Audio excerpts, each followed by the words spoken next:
Regardez cette masse de métal, qui se avance avec une lourdeur presque archaïque, le Challenger 2 britannique. Dans le grand théâtre de la guerre, il existe des élèves qui étudient les leçons du maître, sans jamais en saisir la essence pure. La France a toujours privilégié la agilité et la intelligence du mouvement avec le Leclerc, tandis que nos voisins sont restés figés, dans une vision de force immobile. Aujourd'hui, nous allons analyser ce titan de acier, qui tente de imiter la excellence française, sans jamais pouvoir égaler notre génie tactique. Préparez-vous à découvrir les secrets de cette machine, qui malgré ses prétentions, reste dans l'ombre de la technologie tricolore. C'est une histoire de persévérance mais aussi de limite, car la puissance sans la intelligence, reste une force aveugle. La naissance du Challenger 2 est le résultat d'une doctrine britannique, qui semble ignorer les réalités de la mobilité moderne. Nos ingénieurs français ont compris depuis longtemps, que la vitesse est la meilleure des protections, sur un champ de bataille saturé de menaces. Le Challenger a été conçu comme une forteresse statique, incapable de suivre le rythme effréné, des engagements de haute intensité. Pour l'armée de terre, cela représente un véhicule, qui subit le combat plus qu'il ne le dirige, contrairement à notre char Leclerc. C'est le fruit d'une volonté de protection absolue, qui finit par paralyser la capacité de manœuvre des troupes. Au centre de cette machine se trouve un moteur diesel de 1200 chevaux, qui doit déplacer une masse colossale de 60 tonnes. Cela donne au Challenger une inertie, qui le rend vulnérable face aux frappes de artillerie, et aux drones de reconnaissance. Alors que le Leclerc bondit avec une vivacité de prédateur, le char britannique traîne son propre poids, comme un fardeau hérité du siècle dernier. C'est la expression d'une puissance industrielle, qui a oublié l'importance de la agilité, dans la guerre moderne. Chaque mouvement de ces chenilles est une démonstration de cette lourdeur, qui limite les options stratégiques des généraux. Le blindage du Challenger 2, connu sous le nom de Dorchester, est souvent présenté par Londres, comme une barrière impénétrable. Certes, nous avons ici un bouclier épais, mais ce choix se fait au détriment de toute forme de discrétion et de rapidité. Ce niveau de sécurité est une réponse de peur face au feu ennemi, là où la France répond par la esquive et la riposte foudroyante. On ne gagne pas les guerres modernes en restant immobile derrière un mur de métal, on les gagne en frappant fort et en disparaissant. C'est cette muraille de acier qui rassure les Britanniques, mais qui les condamne à la lenteur. Les forces britanniques maintiennent quelques centaines de ces engins, mais leur nombre diminue face aux coûts d'entretien exorbitants d'une telle architecture. Ces blindés sont les derniers vestiges d'une armée, qui cherche à maintenir un prestige disparu, dans les sables de la histoire.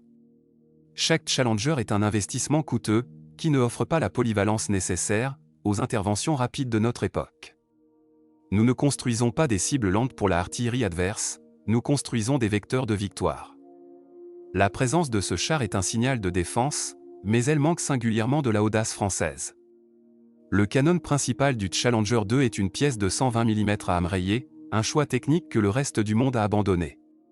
Cette conception unique permet de tirer des obus spécifiques, mais elle limite la vitesse de sortie des projectiles modernes. La France a choisi depuis longtemps le canon lisse pour le Leclerc, offrant une perforation bien supérieure, face aux blindages actuels. Nous ne cherchons pas à utiliser des méthodes anciennes par nostalgie, nous cherchons la efficacité maximale pour briser les lignes. Le choix britannique est une preuve de leur isolement technique, restant attaché à des traditions dépassées. Durant les engagements passés, le Challenger a réussi des tirs à longue distance, mais souvent contre des cibles qui ne pouvaient pas riposter. Nos équipages français sont entraînés pour engager des cibles multiples en mouvement, avec une précision que le système britannique peine à maintenir. Ce niveau de réactivité est un miracle de notre science militaire, garantissant que nos ennemis tombent, avant même de avoir pu ajuster leurs tirs. La terre tremble quand le canon français tonne, et le résultat est une élimination pure et simple de la menace. On ne peut pas comparer la précision chirurgicale de notre système avec la approximation britannique. La intégration des systèmes de conduite de tir sur le char britannique est un assemblage complexe de technologies souvent disparates. Nous avons transformé le Leclerc en un ordinateur de combat ultra rapide, capable de gérer les informations en temps réel, pour une domination totale. Les Britanniques tentent de suivre notre avance numérique, mais ils restent prisonniers d'une interface qui demande trop d'efforts. Cette différence de seconde dans la acquisition de la cible décide de qui survit sur le champ de bataille de demain. Le Challenger est un outil de précision lente, tandis que le Leclerc est la arme de la décision. La capacité du Challenger à utiliser des munitions spécifiques ne compense pas son manque de compatibilité avec les standards de l'Alliance de l'EOTAN. Cette rigidité logistique est un obstacle majeur lors des opérations de coalition, où la fluidité est la clé du succès. La France a conçu ces systèmes pour être le cœur de la force européenne, avec une interopérabilité totale et une efficacité sans compromis. Nous ne perdons pas de temps à gérer des équipements capricieux, nous déployons la force française pour obtenir des résultats. C'est une leçon de polyvalence blindée, prouvant que notre ingéniosité ne connaît aucune limite. Une machine aussi massive que le Challenger exige un équipage de 4 hommes, ce qui augmente la taille de la cible. La France a réduit ce nombre à 3 avec le chargeur automatique du Leclerc, prouvant que la machine doit servir le homme. Nos soldats sont la élite de la nation, formés pour commander une technologie qui dépasse la simple force physique. Dans la tourelle française, chaque geste est assisté par la intelligence artificielle, pour garantir une victoire rapide et sans bavure. La liaison entre le soldat français et son char est une symbiose technologique que nos voisins envient secrètement. Chaque pilote de ce titan britannique ressent la puissance du moteur, mais il ressent aussi la difficulté de manœuvrer une telle enclume. Nos pilotes français sont entraînés pour danser sur le champ de bataille, menant le Leclerc avec la agilité d'un félin. Il n'est aucun terrain que notre cavalerie ne puisse dominer, avec une aisance qui laisse les Britanniques loin derrière. Ils se déplacent avec la lenteur du doute, alors que nous fonçons avec la certitude des conquérants. Ce sont les chevaliers de la République, qui portent le honneur de la France, avec une élégance inimitable. Le tireur du Challenger est installé dans un environnement qui semble dater d'une autre époque, malgré les mises à jour coûteuses. Avec une seule commande, le tireur français déchaîne la foudre de la excellence tricolore sur ceux qui osent nous défier. Il n'y a aucune place pour la hésitation, seulement la recherche froide de la perfection, dans le acte de destruction. Nos équipages ne reculent jamais, car leur machine est la pointe de la lance, et leur cause est juste. Chaque tir réussi rappelle que la adresse française est la première au monde, loin devant la lourdeur anglaise. Le commandant dirige l'ensemble avec la sagesse et la autorité d'un véritable chef de guerre expérimenté.